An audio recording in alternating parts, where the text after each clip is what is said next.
Quand des infirmiers remplacent les médecins pour faciliter l'accès aux soins, les infirmiers en pratique avancée avec une formation supplémentaire existent déjà, il y en a 15 dans l'Aube, mais bientôt ils pourraient être autorisés à établir des prescriptions et le sujet fait débat. Tiffaine Leroux, Olivier Mayer.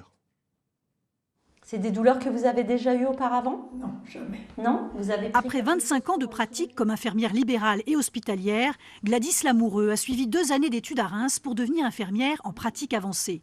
Elle consulte un jour par semaine dans un foyer d'autonomie à Saint-Parc-les-Vaudes. Moi, je vois des patients qui ont des pathologies chroniques mais stabilisées.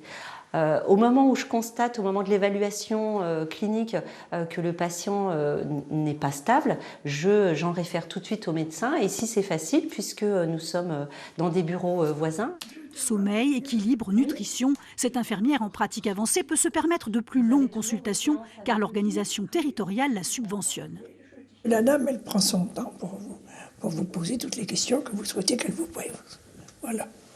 Et moi, ça m'intéresse. Dans cette commune, où il n'y a plus de médecin généraliste permanent depuis 2019, le médecin par intérim est ravi de trouver de quoi rompre son isolement. Moi, dans mon exercice à Saint-Parc, je m'essoufflais, je m'épuisais. Dans notre organisation, j'y vois que des avantages. On n'est pas du tout, on fait pas la même chose. On est tout à fait complémentaires.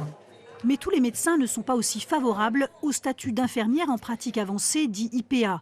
Ils l'ont largement fait savoir avant l'adoption le 19 janvier à l'Assemblée nationale de la loi RIST, qui doit bientôt être examinée par le Sénat. Au cœur des débats, le droit pour certains IPA de prescrire du matériel à domicile, certains médicaments ou des actes de rééducation, par exemple.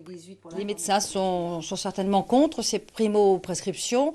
Dans certains cas, ça sera utile parce que le patient ne viendra pas aux urgences. Et peut-être qu'il sera vu par l'IPA à domicile parce que le généraliste lui aura demandé d'aller voir ce patient complexe, qui lui, aujourd'hui, renonce à venir à l'hôpital.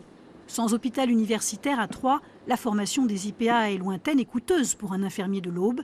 Leurs représentants espèrent que l'Agence régionale de santé pourra continuer à les financer.